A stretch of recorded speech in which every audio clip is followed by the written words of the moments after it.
السلام عليكم ورحمة الله وبركاته. Bismillah, alhamdulillah, salatu wassalamu ala rasulillah wa ala alihi wa sahbihi wa man wala. So today we put out a short graphic and illustration of a hadith that's narrated in Ibn Hibban Ibn Majah, where the Prophet ﷺ said that when half of Sha'ban has passed, Allah looks out at his creation and he forgives everyone except for one who is a mushrik, who is an idolater, or mushahin, someone who holds maliciousness in their heart. And it stirred an interesting debate. Now, obviously, if you just click the link in that illustration, which goes to the full infographic, then you'll see the way that we spoke about Sha'ban as a whole, and the fact that the vast majority of the narrations about the 15th of Sha'ban are in fact weak or fabricated even. And if you go through the infographic to the actual lecture, the webinar that we held 2 weeks ago at the beginning of this month of Sha'ban, then you would see a full explanation of those things in accordance with the Sunnah of the Prophet ﷺ and the way that the scholars of the Sunnah had understood. Assalamu alaikum wa rahmatullahi wa barakatuh. Bismillah, alhamdulillah, salatu wassalamu ala rasulillah wa ala alihi wa sahbihi wa man wala. So today we put out a short graphic and illustration of a hadith that's narrated in Ibn Hibban Ibn Majah, where the Prophet ﷺ said that when half of Sha'ban has passed, Allah looks out at his creation and he forgives everyone except for one who is a mushrik, who is an idolater, or mushahin, some maliciousness in their heart.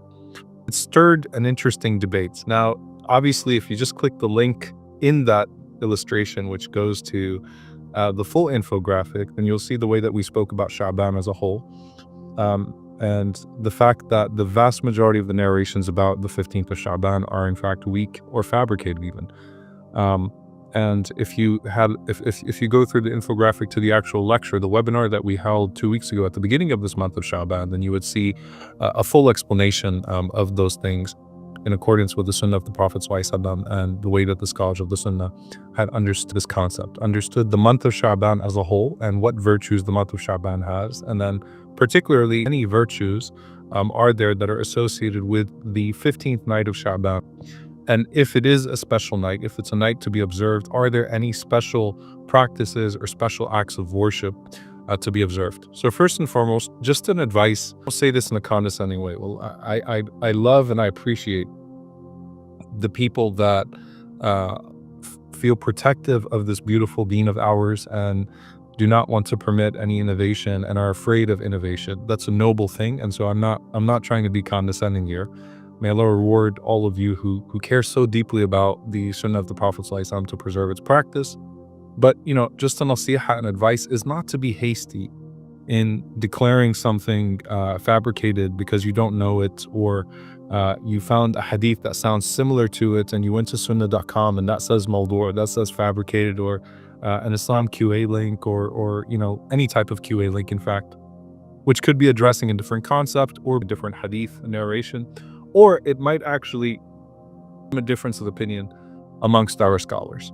But just don't be quick to dismiss a hadith of the Prophet ﷺ or to say this is fabricated, this is weak, because that's not appropriate. And again, I know it comes from a noble place, so I'm not saying that in a way of putting anyone down, but in a way of appreciating the sentiment. But at the same time, just be very careful to not be hasty with something like that before you type in a comment or something of those sorts. The second thing is that there's a difference between saying that the night might have some virtue to it, and there are particular acts, specific acts that are legislated for that night. So let's break that down a little bit. And one of the things about the Sunnah of the Prophet ﷺ is it's remarkably consistent. And that's something that I love about our Prophet ﷺ, and I love that you can find the connection between the various acts of worship, the various ibadat in the life of the Prophet ﷺ. If you go through the infographic, the notes, you'll find that the way the Prophet ﷺ described the month of Sha'ban as a whole is very similar to how the Prophet ﷺ described the days of Monday and Thursday. And then within, so that's midweek, Monday and Thursday are spaced out in the week. And then within the day, the time after Fajr and the time after Asr, which are, if you think about Monday and Thursday, they correlate to Fajr and Asr in the day.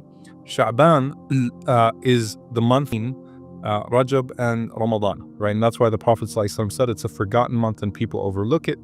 And he also said, sallallahu alaihi wasallam, that it is a month in which the deeds are presented to Allah. And we talked about this concept that the deeds are presented to Allah on a daily basis, in the morning at Fajr time, and then Asr in the afternoon, to Allah subhanahu wa ta'ala on a weekly basis on Monday and Thursday. Sha'ban as a month as a whole, the Prophet sallallahu alaihi wasallam said the deeds are presented to Allah annually in the month of Sha'ban, just as we go into Ramadan. Now that hadith where the Prophet sallallahu alaihi wasallam said that Allah looks out at his creation and forgives everyone except for a person who is a mushrik or a mushahid, someone who is an idolater or holds maliciousness, some malice in their hearts.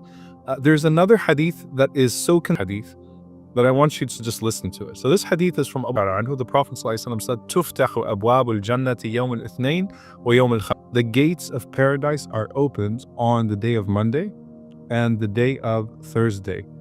فَيَغْفِرُ لكل عبد لا يشرك بالله شيئا إلا رجلا كانت بينه وبين أخيه شحناء فيقال أنظروا هذين حتى يصطلحا أنظروا هذين حتى يصطلحا. So the Prophet ﷺ said that the gates of paradise every Monday and Thursday, and Allah for every single person, every one of his creation, except for someone who associates a partner with him. Okay, so again, mushrik, which is similar to the hadith of Sha'ban, and someone كانت بينه وبين أخيه شحناء, someone that holds deep hatred in their heart for their brother. So two people who hold spite, maliciousness, hatred between each other. And Allah subhanahu wa ta'ala says, أنظروا هذين حتى يصطلحا. Leave these two until they reconcile. SubhanAllah, this hadith is consistent with the hadith about Sha'ban, of how the deeds are presented to Allah and what that correlates to in terms of what's expected of us to gain the reward, literally to the words shirk and shahna. Okay, idolatry and shahna, spite, hatred, maliciousness. And I'm going to get to shahna inshallah and what that means and what we can do with it. All right, so it's very consistent. Now, what does this mean in terms of observing the night? First of all, observing the 15th day of Sha'ban in fasting is sunnah, not because it's the 15th of Sha'ban, but because it's the 15th of the month. So the 13th, 14th, and 15th of every Islamic month should be observed in fasting to achieve that sunnah. So that's number one. Number two, every single night, all right? Because the ability to connect to Allah every night, and as I tell people on the last 10 nights of Ramadan, don't wait until the odd nights. Don't wait till the 27th night to push yourself. Every night is a chance to repent. Every night is a chance to connect to Allah and His glory and His majesty, as He offers that opportunity every single night. Fi kulli layla, right? So whether or not, you might be forgiven on that a sincere moment of connection to your Creator and your Lord that particular night. All right? So every single night is an opportunity to do something to connect to Allah subhanahu wa ta'ala. And when it comes to this night in particular, there is authentic about a particular practice, a particular prayer, a particular way of this night, okay, in terms of the worship. Some of the scholars mentioned a collection of the narrations, even if the vast majority of them are fabricated and weak, but there's enough there to say that, in general, a person should spend the night in worship and, in the way that the Prophet ﷺ would worship on a regular basis. So in Qiyam and Quran and things of that sort. So that is there. That's what Al-Hafidh ibn Rajab rahimahullah said. And I relied primarily on Ibn Rajab rahimahullah ta'ala. Collection of the entire webinar spoke about the virtues of Sha'ban and how to sort things out. So there's no room for innovative practice, but there is precedent that we find from the Sunnah that in general, that a person should try to, honor Allah subhanahu wa ta'ala, honor the acts of worship that are already established in the Sunnah on that night. But here's where I want to get to, as far as the very particular that we can work on, inshallah ta'ala. The greatest act of worship that one can do in this night, Monday and Thursday, 15th of Sha'ban, and deeds are presented to Allah, is to remove shahna, because the same word is used twice. Shahna in the Arabic language includes al-baghda, al-adawa, enmity, grudges, and hiqt. right? Which is a very strong grudge. But the thing about shahna, which is consistent when you read the way that the scholars spoke about it, it's a hatred that consumes your heart. It consumes your heart so much that you don't have the ability to focus on your creator, how severe your hatred is for one of his creation. So obsessed in your hatred of someone else and that grudge that you have with someone else that you can't move on. It's stuck with you, it's consuming you, it's overwhelming you. And so you're not finding the ability to connect to Allah subhanahu wa ta'ala the way that you should.